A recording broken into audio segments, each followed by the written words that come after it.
Welcome to the program. My name is Joanne Viewig. I'm president of the board of directors of the Red River Valley Asperger Autism Network. We have some, other board members here as well today.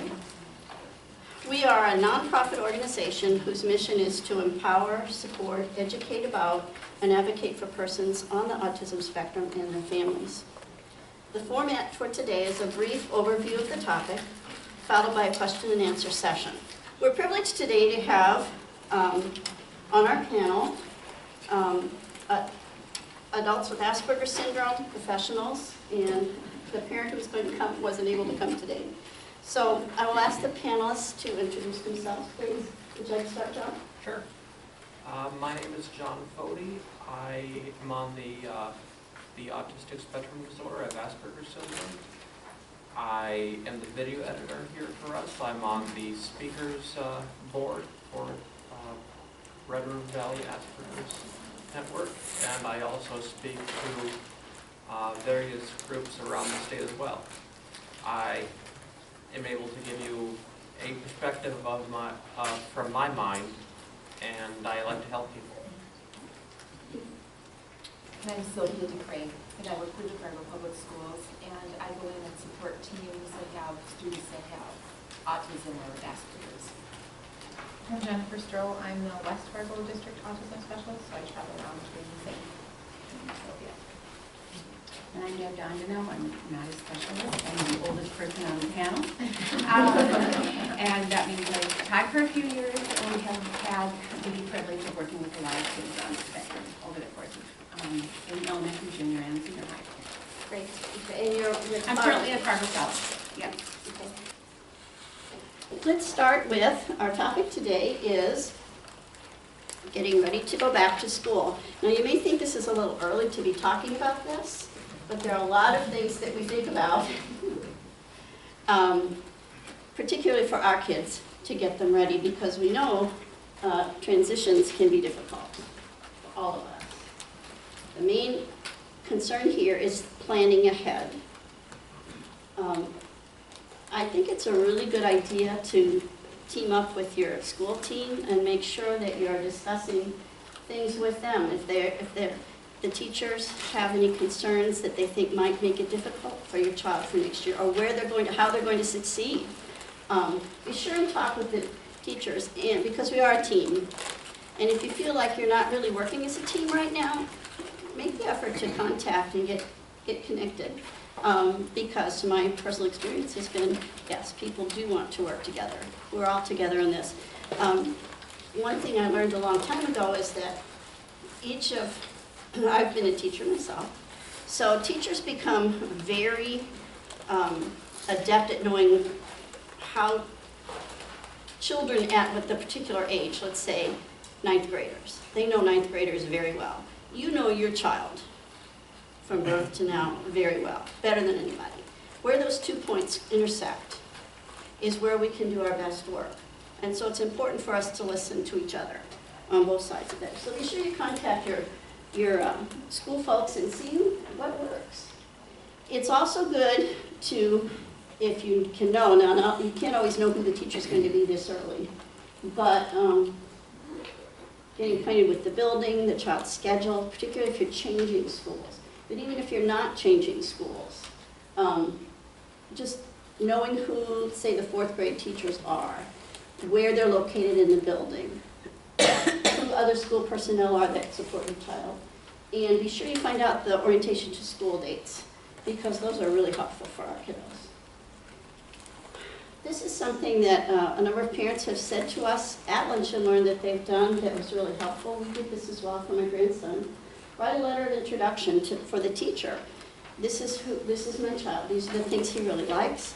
These things might be challenging for him or set him off. Things he's particularly notable for, unique qualities. My grandson was really good at reading aloud to the younger kids in the school. So a way to give him a bonus and a reward was to allow him to go to the kindergarten or 1st grade and read aloud. And they loved it because it was one of the big kids. And he's very expressive in his room as well. And then what kinds of accommodations are really, really important for the teachers to be aware of. Make sure your IEP is updated. Now, I don't know, you might go, you know, we've got IEP scheduled, we can't all do this at the end of the year. But it's good to just take a look at your IEP and make sure that the goals address what you know they need to address, that the accommodations are accurate, positive behavior plan is there that you think covers what needs to be covered, and make sure that you know that the new teachers will have a copy of the IEP. They're supposed to, but sometimes, you know, things can get lost at the beginning of the year. So just be aware of that. As you approach the new year, I want to make sure the teacher knows where the IEP is and what's on there. This is, at the elementary level, our family found it was really helpful to actually go to the school during the summer. Play on the playground, get acquainted with that activity, walk around the building, kind of see what it was like, meet the teachers. We contacted the principal ahead of time and said, we'd just like to walk around the building and look in the door. We know teachers are preparing those first couple of days before school starts. We won't interrupt. We just want to look and get acquainted. And that was met very positively. If the person is new to middle and high schools, I had this separated at first and they're very much the same.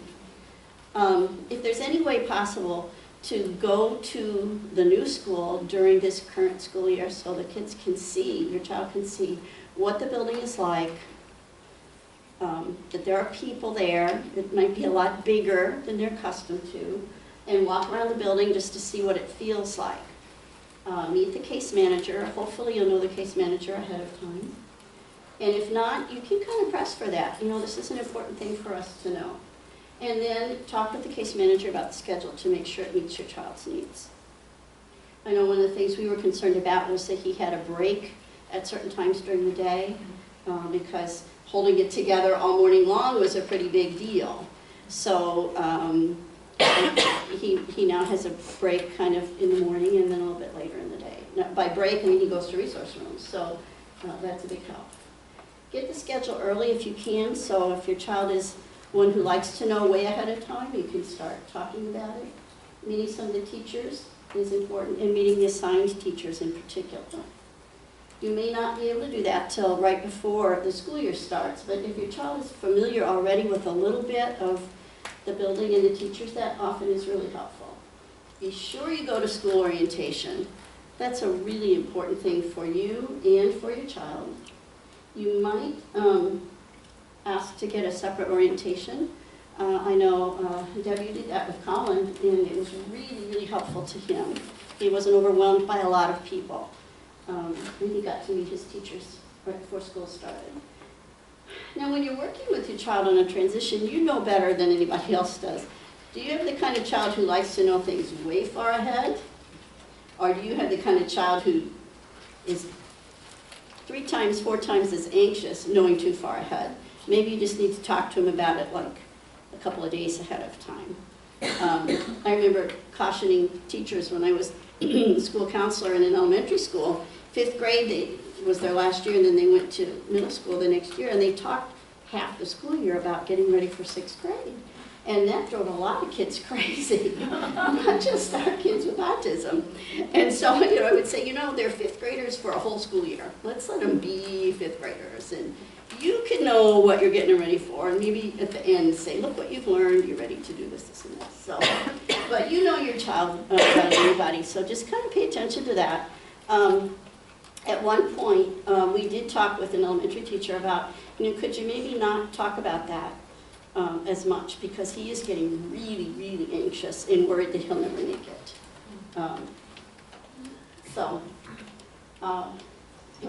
And you also know what your child's needs are for practicing a new routine. So you have to kind of craft it to what your child needs best. Think about when to start the school routine in the summer. And by school routine, I mean like your morning, you're going to bed times, you're getting up at a good time. We try to do it 2 weeks ahead of time. This teenager tends to want to sleep till like 10 o'clock and stay up late.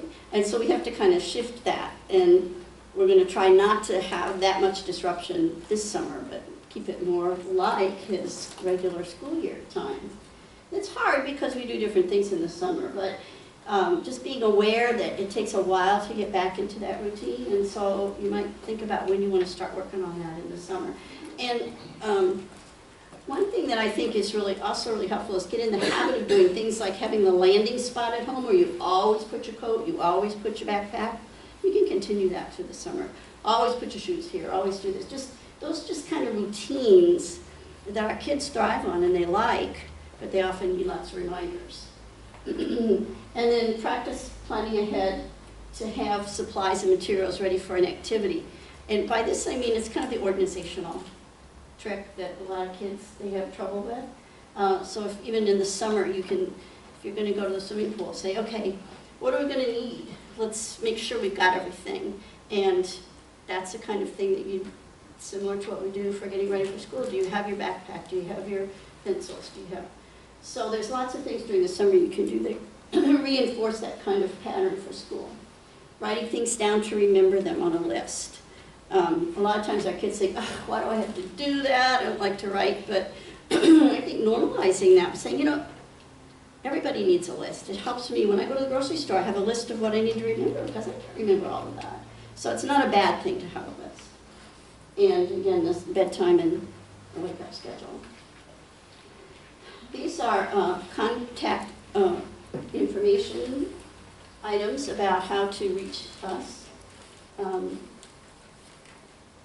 If you want to be updated on the most of what's going on, I think our Facebook is a good place to be looking right now because we're able to really keep items up to date on there. And if you do go to Facebook, please like us because that's a good thing. Facebook people like that. Cell phone. So this is all information that's on your window. I kind of ran over that really quickly. I guess maybe the main idea is be thinking about what kinds of routines help you and your child in making transitions. Does anybody have any questions or comments or things you'd like to ask any of our panelists about the new school year? Or ending the old school year, we didn't even talk about that. And one thing that's really nice now is that we all have our phones with the camera and the video option. And it's really a great plan to go and take some photos of where your child is going to be going and some of the different locations. Because you could make your own little video, you could print the pictures out and make a little book. And again, you don't want to create a lot of anxiety, but it might be just another visual support that would be helpful. And so it's kind of at our fingertips that we can use it anytime, even if it's just what the outside of the building looks like on a piece of this playground, that you could talk about the different activities that they can do or where the door is. It's just a great resource. It's inexpensive and fast. It goes along with our writing social stories too about what to expect and how to handle things that come up. Speaking especially secondary, bouncing off that, I know that a lot of places they talk about taking a video, and yes, I've had people bring in a profile or just some of the strengths and weaknesses, but I think it would be awesome, especially secondary kids or middle school going into secondary, to take a little video clip of some of the things that they're doing. Because as a teacher, it would be nice to have a little more information about them before they come in, and if you're comfortable with that, I think that would be really fun. I would appreciate having a couple minutes to just get to know a child before I have them the first day. See, this is one of the indicators that I'm kind of back in the dark ages as far as technology goes. But those are wonderful ideas. Use the technology, and the kids can engage the children too because they like that so much. And another thing, even like with the locker placement, maybe the year, at the end of the school year now, it can be chosen for the next school year. Just taking care of some of those things so they're not surprises in the fall, I think really just helps everyone out. There's less meltdowns, frustration, the child knows what to expect, teacher knows, maybe even desk placement, possibly. That's an interesting thing you bring up about lockers, because it's not just knowing where it is, but oftentimes whether or not your child would do better having a locker at the end, so there's not completely surrounded by other people when they go to their locker, because that can be kind of overwhelming. So that's really We've had students get the lock ahead of time so they can practice their locker code too. And that seemed to help with the transition so that they can just have that down right away, because if they're going to be going to their locker, if they're moving into middle school or something when they're not used to it, then they can have that all practiced out before they start, so then it's not a stressor for them to go to their locker in between classes and there's only so much time. Yeah, especially when you're going in right into middle school, because at that point, in elementary school, at least for me, there's no combinations or anything like that. And going into 7th grade, all of a sudden there's a combination of new things you have to kind of learn. So that'd be the ideal time to just get the lock ahead of time and practice opening it, so it won't be an obstacle when you first start the school year. You know, talking about lockers reminds me of when they go to middle school or high school and you come to Phi-Ed time, changing. Is that always something that they have to do? And I think that's a great thing to think about ahead of time. I think that sometimes it gets overlooked, but there are a lot of things that the building and teachers can do to accommodate for that. I don't want to bring up personal, students, but I will tell you, some kids change in the locker room because they're fine with that. Some change in the bathroom, some change in my office, some don't change. They just bring along extra clothes in case they get really stinky and we have to change them out. And so there are a lot of things, but that would be something to make sure that you ask about Phi-Ed. A lot of kids also are going from, many times in middle school, they're in a more adaptive Phi-Ed class sometimes, and they go into the possibility of going into a regular classroom for Phi-Ed. And so I would want to know that, and I'd also want to know what kind of supports are helping them in that Phi-Ed class. Like, are they going to be with other friends? Because having a partner in Phi-Ed is probably one of the biggest deals for the kids, especially as they get older. They want somebody that they know they can go to, and that selects them each time. So certainly that I would ask about Phi-Ed and what accommodations and what the So that when you say that's helpful for you to know, that's because you're the case manager for your child, right? And so you can kind of structure those schedules? Yes, that's helpful for me to know, but as a parent too, just to know what to expect for your child, yes. John, do you have any particular ideas about getting ready for transitions like this? Well, I liked what you said about practicing getting up and getting a routine set at least 2 weeks ahead of time. I don't want to do it too early in the summertime because it's going to get overwhelming, but 2 to 3 weeks is pretty accurate, I would say. That's probably the best you can do. In the summertime, give them some time to decompress, give them some free time, but also do keep some of a routine that's similar to the school time. Thank you. I encourage parents and families to go to the building, like, so if you are making that switch to middle school or to high school, or in our case, we have kindergarten centers, so if you're going to first grade in one of our elementaries, to go visit that school.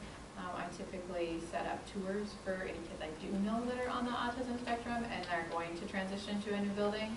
And so we do that in May as a, like a school group as part of the school day. But I encourage families to go back to the school. If you need to set up an individual appointment to tour the school or meet with teachers, that's okay. We can get that done. Usually our secondary buildings recommend, come right away on the first day of registration if you can, because then you can get your schedules. They will know who the teachers are for sure then. I mean, we'd like to know in May, sometimes it's not possible. And then they can walk their schedule because there are staff in the buildings during those registration times. So your student and yourself can come and walk through their schedule. The teachers may or may not be there, but they can at least get a feel for the building, where they're going to need to go, those kinds of things, so that they're comfortable when they come that first day.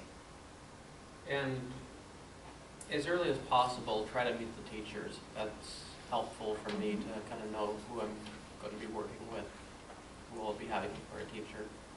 It's good to know that. When you first start school, make sure that you have some time set aside after school for the kids to just kind of work off some stress. Just starting the school year will have some stress there, but I really find that I'm able to kind of really get back into that mentality in about 2 weeks. So, but those first 2 weeks, just have some stress relief activities set aside. Does anybody have any things that you're kind of concerned about or wondering how to, what's this going to be like for the next school year?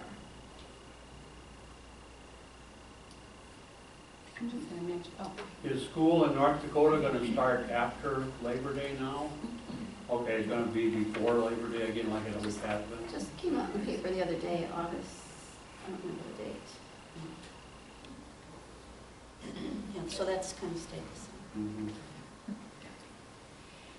I was just gonna say about communication, just to share and talk a little bit about that.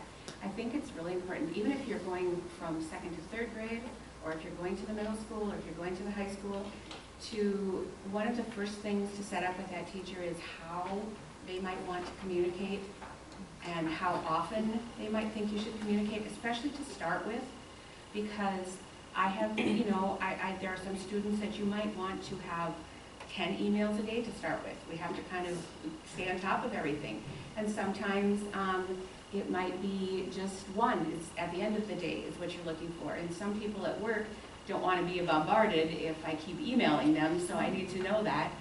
Or if they'd rather be called, or, you know, face-to-face. So I think that that's a huge thing to try to establish right away so that that's not a question. So, no. Is that asking too much to ask a teacher to do that? Because that's one of the things that parents often worry about, that what would help me keep on top of what my child is doing is that asking too much, so from the school Well, folks. and it can really help the teacher know if it was a rough night or if the student wasn't sleeping well, because then we can look at the day in a different light, in a different lens. We might know that we need to take away that test that we were considering giving, or maybe we're going to modify just an extra break time or two. And if we don't know that, it's harder for us to gauge where that meltdown is coming from. So I think the communication is really helpful both ways. Even like in school, if something happens, it's really nice when you know that a parent wants to know about it and we can send that information off. So we can comfortably say to the teacher, this would really help me if we can do this. Okay. No. I think, because I do think that is a worry that we have, isn't it? You know, we don't want to, we know there are a lot of kids in the class, we don't want to be overbearing, but at the same time, it helps all around. But what are you asking too much of? Are you going to be asking too much to do something to prevent a meltdown? Or are you going to be asking too much to deal with a meltdown?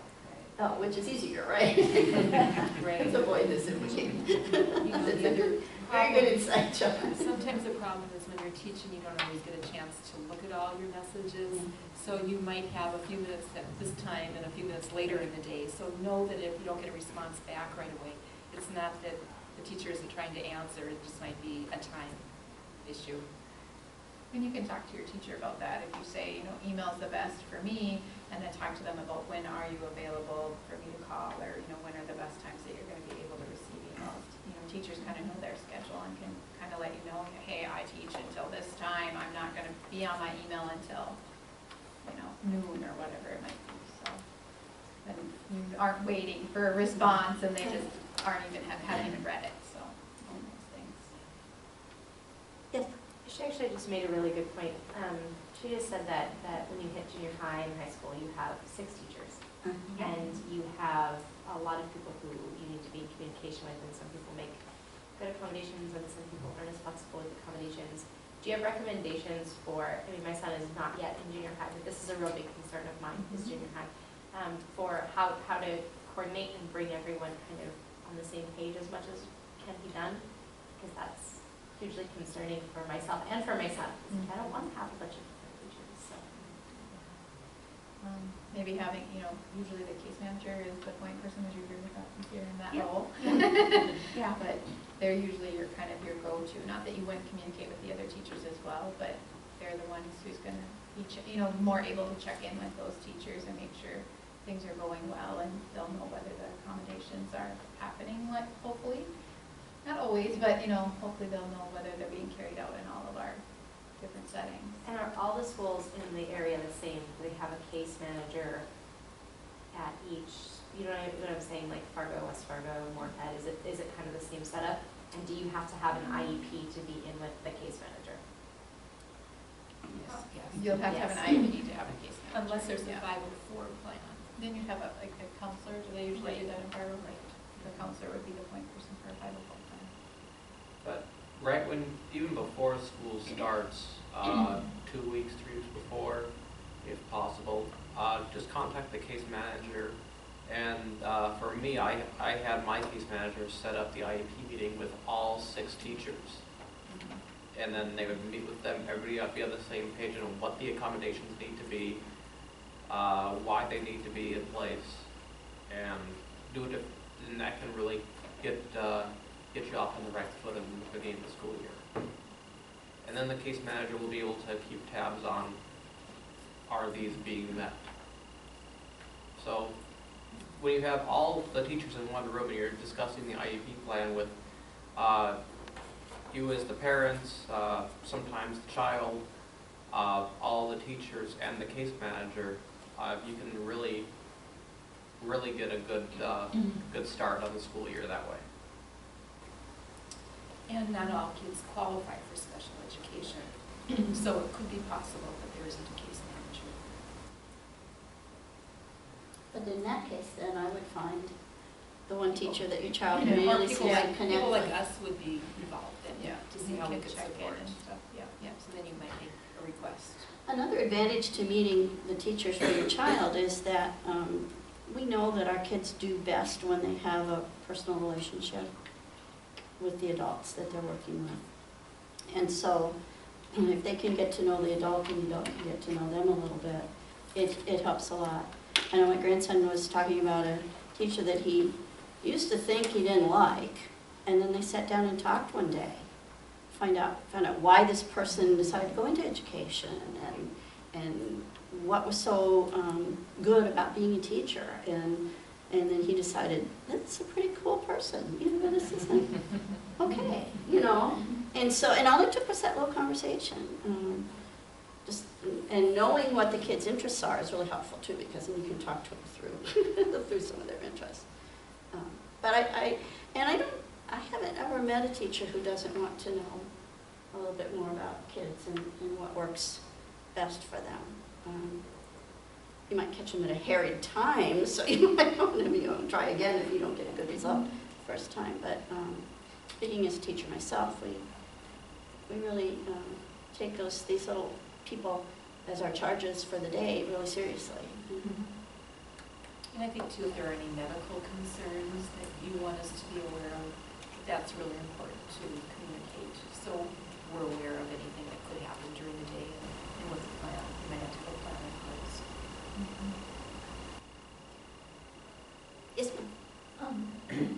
I'm curious, I know that my son's transitioning into middle school and it's like causing me as much anxiety as I'm probably one. But one of the things that has come up is his coping strategy right now is to read a book when things get too crazy in the classroom. And that may not work as a coping strategy next year. And I'm wondering, as far as like transitioning into a different coping strategy, if there's pointers for how to transition that, because I've been told that it might not be appropriate or available for him to. I have to tell you that my first reaction is, well, that's a pretty good one, you know, especially in school. Yeah. But I think that is I something agree, but to maybe set up with teachers and say, you know, this has worked really effectively for him. He's not bothering anybody, he's learning something, and this is his way of saying, I can't cope with what's going on.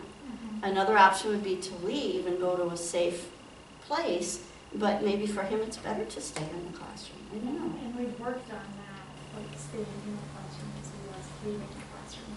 But I'm just curious, like if anybody has worked with transitioning into different Coping ways strategies. of coping for, you know, working through that. Well, I think you're on to something important here, because you don't just say, don't do that anymore. You give them something else to do in place of it. So that's the important piece. The tricky thing too is we have a lot of kids that are very bright and they may be reading, but they're still listening. And not all teachers realize that. But oftentimes you can have kids read and you can ask them questions and they still answer them. Maybe you and I couldn't do that, but we have a lot of kids that can. And so that's a challenging question.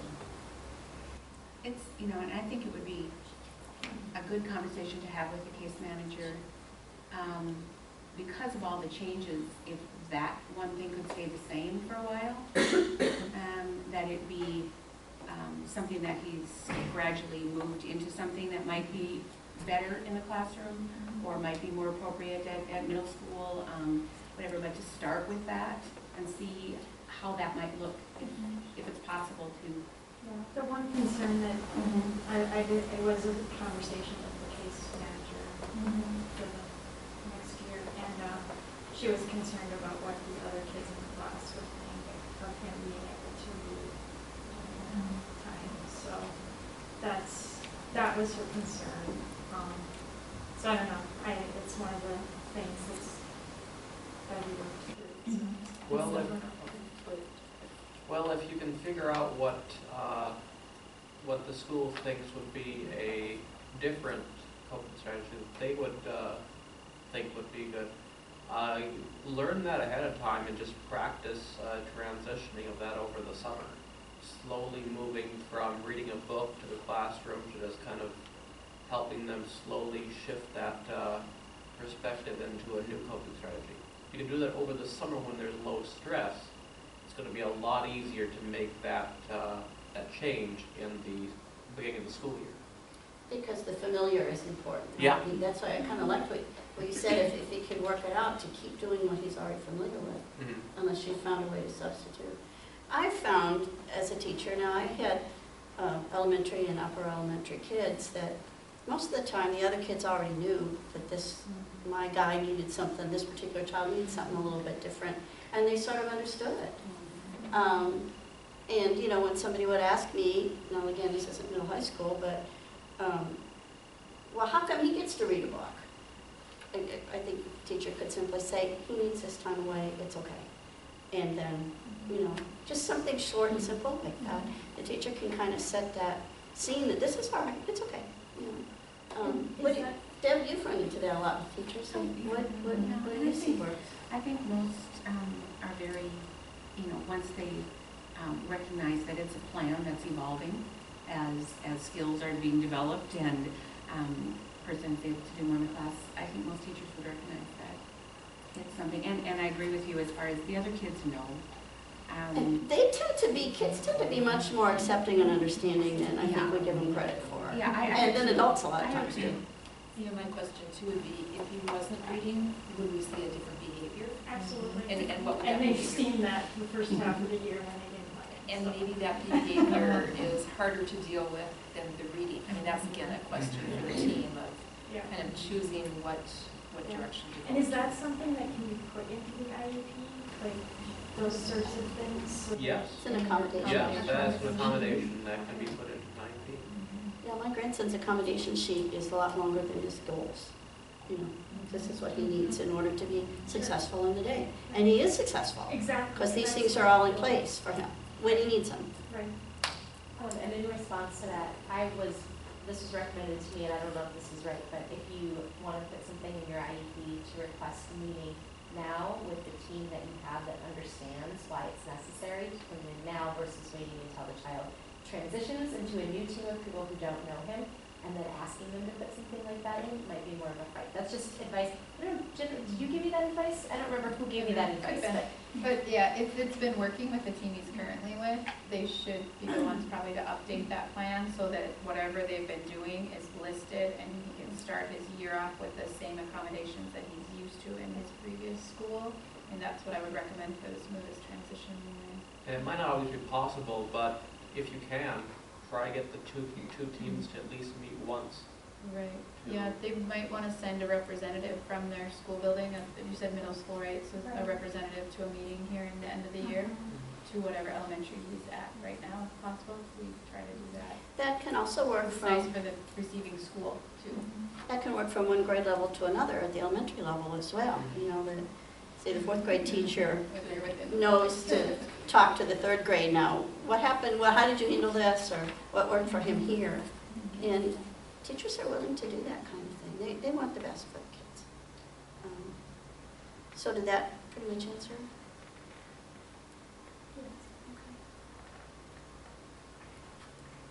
Yes. I have my son is in second grade and he is being bullied by other kids that are aware of doing it when there isn't a teacher present. And I'm finding it really difficult to help my son deal with it because he's been convinced by the bullies that it's tattling to tell the teacher or the parent or the principal. So when he comes home from school and he's crying about it, he usually tells me he can't remember what happened, which I think is because he's scared to tell me. And I just wondered if you have any suggestions for how to help my son with that. Does he have an IEP Yes. and a case manager then? And I was thinking about social stories, that sometimes when you can kind of create a story about like bullies, and it's kind of done in a positive, reassuring manner, it could be something that could be reread at school and at home. But that would be something that maybe the case manager and the pathologist would have to help you with doing, just to write it in language that you would understand.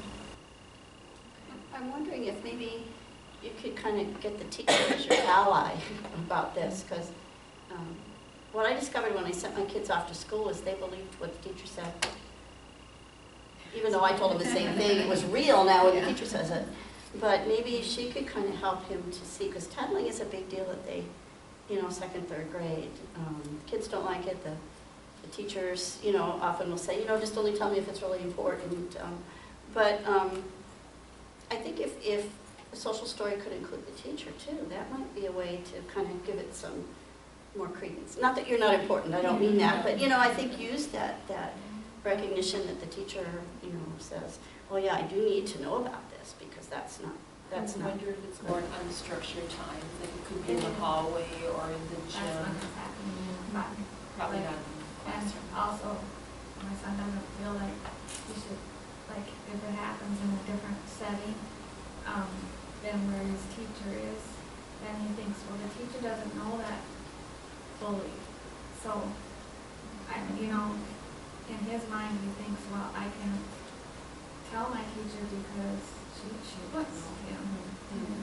I would suggest you maybe have a meeting to talk about it if it's been a repeated and ongoing issue, so that his team of people at the school building can all work on a plan of like the social stories and maybe whatever details you do know about what's happening with the other students that are bullying him, so that they can be more mindful of watching and trying to, monitor him. Yeah, That's what I would suggest. We did that in my elementary school a couple times when I was having some bully problems.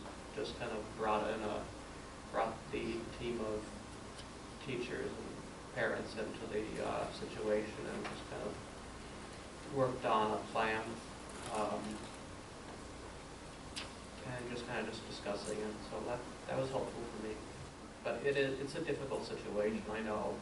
I have bullies in elementary school and middle school, so I understand what he's going through. It's really sad when they have him convinced that he can't tell his parents, because then he's trying to figure this all out by himself. Well, your school also should have a bullying policy. Well, yes, they have the debug. So, they should have a policy where you're able to report bullying, because it's a state law to have that. So Did what they put that happens? in as a state law? I think so. We had to put a big bullying policy, and there's something on, like, West Fargo has something on their website. So that's similar. I guess I wasn't involved in the creation of it, so I don't know all the specifics. So if I'm saying it wrong, I'm sorry, but there's some type of form on our website for reporting bullying, and anyone can report it. So you might want to ask about that as well, or search if your school has a website that you can search for that under parent. It should be under parents or students, I would think. Wouldn't that make it worse, maybe? Well, at the I don't know. I mean, it's hard to know. But if it's repeated and it's reoccurring and he's being targeted, that's the definition of bullying versus teasing. I mean, all of us have been teased throughout our life at some point or another, but if it's targeted and repeated, then it is considered bullying. And so, you know, maybe call a meeting and ask about those things, you know, what is the policy? What can we do, and see what your school team will give you for suggestions, along with taking along, you know, the idea of the social story is probably a great way to at least teach your son how to deal with bullies or people who are unkind. I think they could also, teachers probably would jump in and work with the whole class. Right. Teach everybody about how to handle bully, and also that, you know, if you're a witness to it, there's some things you can do also to kind of, so then the person who's being bullied doesn't feel all alone. This probably may be happening with kids who aren't in the class, but chances are another child from this class could be nearby, and maybe more eyes need to be observing other situations in the building, like if there are paraprofessionals that are monitoring the lunch times, maybe if they would be aware of it, they could be kind of looking for cues or things that might be coming up. So I would just want more people to be out there aware of it. Maybe it can happen very quickly, and and it does tend to happen when the teachers are watching. You know, there's those times during the day, less structured or in transition. I've also found, like you were saying, would it make it worse? Would it make your son more of a target? I've found that if that does happen, you report it, and then I become targeted again by the same bully.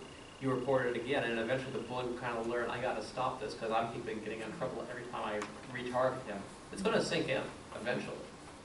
So you just keep on reporting it as long as it keeps on happening, and the problem gets resolved. I mean, that's happened a lot to me, where you just keep on reporting it, and eventually the bully just stops because they realize that there's a punishment every time I do this.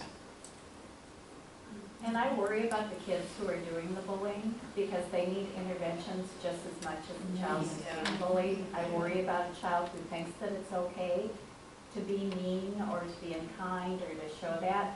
So I think that child needs intervention just as much, if not more. So I think you're doing everybody a favor by reporting that, and hopefully the school would act to that, not just in a punishment way, but kind of a let's figure out what's going on here and protect everybody, because, you know, behavior is communication. So a child who's being mean, there's something going on. So I think for everybody's well-being, that's really important to not hide it, but to be very open and direct about it. And, you know, I share frustration too that schools don't always seem to understand. I didn't see it, so it didn't happen, but that self-advocacy piece for the child too, to say, no, it's not okay. And it's so easy for the spectrum kids to not even recognize what is going on with them, and that they're being bullied, or that a child is, so that just speaks to more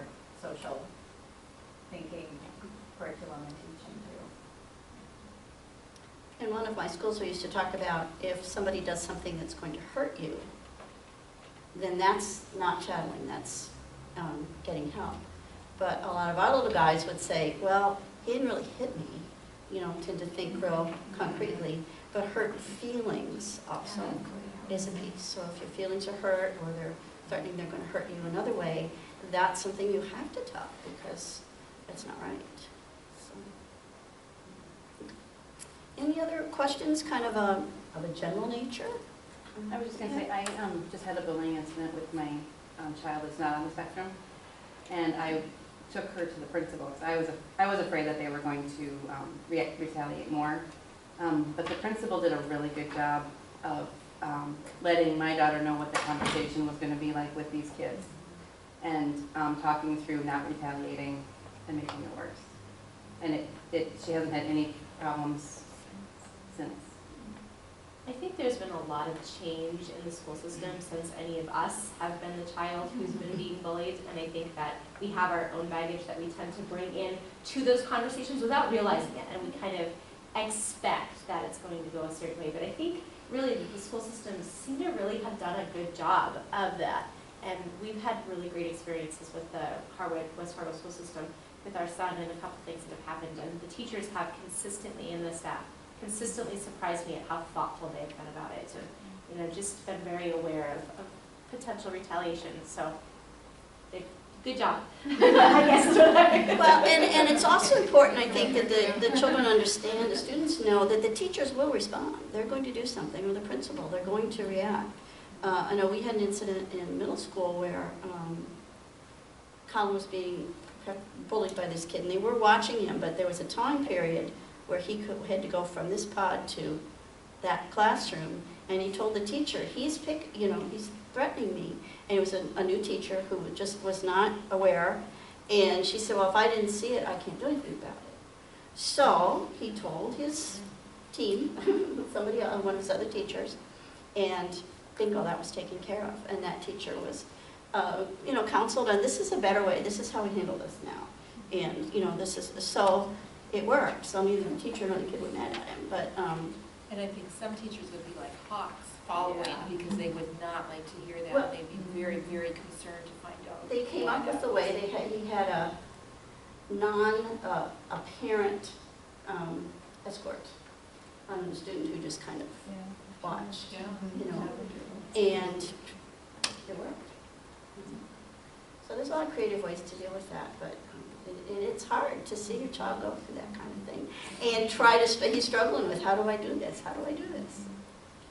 I have a question for the high school level. Do you see many of the kids with Asperger's that are willing and open to talk about it with teachers? Because mine is not. And that's kind of where we had issues, was because she would not talk to anybody about it. Some of them do, some of them don't.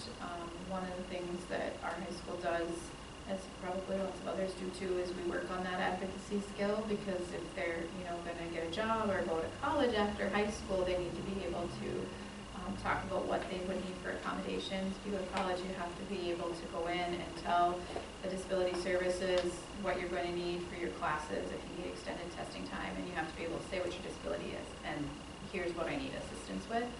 So that's one of the goals that our high schools are really working on right now with all of our students, not just kids on the spectrum, but any kid with a disability in IEP, is that self-advocacy of what do you need, how are you going to explain what your disability is. So if they don't have an IEP?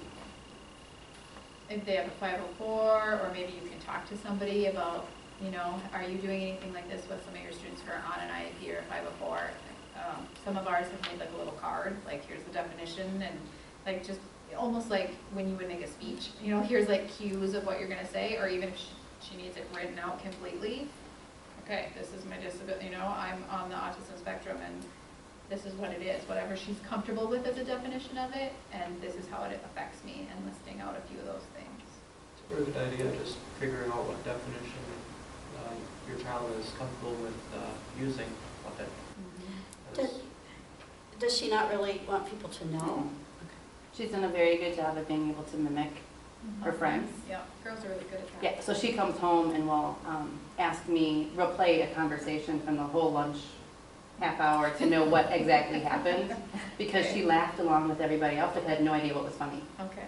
Or Yeah. or I said this and people looked at me, so what did I say wrong? Right. But she doesn't want any, Does she know what kinds of things are helpful to her? Like if she's getting upset about something, or does she know what helps her be calm, or does she know? not at the time. Does she None of the time? Not at the time. Oh, Access her not when it happens. Huh? Does she access her counselor? She did, but they wouldn't do a 504 for us, Okay. so then she really wouldn't do anything if she wasn't willing to talk about it. So I, at parent-teacher conferences, would approach each teacher individually and, Was testing done? Did she not qualify, or I came with documentation medical? from a clinic that we use that diagnosed her. But Different than educational, unfortunately, in some Okay. cases. I came with a 504 from another state, Oh, Oh. and they wouldn't honor it. have to honor the IEP, do they have to honor the 504? Think. I think so too. I don't want to get somebody in trouble. But anyway, Can you request? I think it's hard, It's over now. it's hard when the kids don't want to share it. Yeah, if you have any questions. I didn't wait for somebody, I requested it, and so, And they can't deny that. yeah. Sometimes they can require you to write, a written like, parent request. rather than just the verbal sometimes. What grade is she in? She just graduated. We ended up the high school didn't work for her, so she graduated from community early, which was a whole other issue in There's- itself. But I don't know if this would be, sometimes if our kids read about something or see something, like a video or something, they'll kind of get, oh, well, that might be Her me. movie. There's something called AspergerExperts.com that has two guys who have Asperger's who have made short little videos, and they're free right there on their website, that talk about things that maybe if she watched one of those, it kind of give her an idea. Well, and there's been a few TV shows that have Asperger people in them, but they don't portray them. That Asperger's expert, you need to go. Okay. Yeah, that's what it You know what I is. mean? Like we Yes. saw, Yes. there was Yeah. the America's Next Top Model. They brought in one of the models was Asperger. All she did was meltdown. All they did was show her meltdowns. Oh. So they never showed her as a So those person. guys are cool. Do you know what I mean? Yeah. So then we've sort of stayed away Yeah. from. Asperger's .com. Experts.com, isn't it? It's a website, and it's two guys, probably in their 20s, Yeah. They're cute. and they've I got mean, it's cool. little videos on various topics related to Well, they are cute, but they're cute. Yes. But no, there might be something on there, because there's a variety of topics, and they're very short, like the longest one is about 10 minutes. but Well, there's we're looking at doing some tech school, so I'm trying to figure out how to help her. Well, if she Figure might, that out. if it would help her kind of say, ooh, that might be me, maybe that would kind of open her eyes to, well, maybe I And could ask for something. you talking about television shows or even movies, Sherlock Holmes is a character that has Asperger's syndrome, and that is portrayed in a very positive way. That helped me personally with my own self-confidence with having Asperger's, so I would recommend Sherlock Holmes. Something that TV builds, show Sherlock or Elementary? I watched both. Okay. but, yeah, because they focus on the skills, that attention to detail and focusing and continuing. Parenthood is another one. Which one? Parenthood, the series is over, but you can watch it like on Netflix or something. My son really identified with the characters in Parenthood that have Asperger's, both the child and the adult. So that was helpful for him. It's harder to find examples of girls, though. It's Yes, just- see, that didn't That's work what for she us just said. Yeah. because she's a girl, and that's Yeah. just So very then she different saw from that. difference, yeah. Well, we're running out of time. Does anybody have like a last question or comment you'd like to I make? have one other thing. Yes. Having them attend the IDP meetings, like, is that good, bad? Any opinions on that? I attended, I thought that was helpful for me just to kind of understand what's going on and be a part of it and feel like I had some control over it. Yeah. I think that you as a parent should feel kind of solid in understanding the IEP before including a child in some cases, just so if there are questions, you don't have to talk about that in front of the child and feel like you can't really discuss it. That's what my challenge has been, because I don't want to, there's some of it that I just don't feel like it's appropriate to talk about with him there. But I think it's something that should be like built into, or like moved into where he does come, so I'm just curious. I didn't know if Yeah. girls are different than boys, but I can't say a negative word about her in front of anybody, and she holds it against me for 3 weeks. So she needed to be, she did best in the front left-hand side of the room. I have no idea why. So with her 504, that's where they would put her. But if I said she does best in the front, she'd be like, what do you think? And then she's, so I don't know if that's why I didn't include her. Well, then we got to the point to where she didn't want to talk about it or wouldn't talk about it when they asked her to. Yeah. I like to have them there, and I think in the building that I'm in, we expect in 9 through 12 that they would be there. With some kids, it might be in a lesser capacity than others as far as, for a part of it.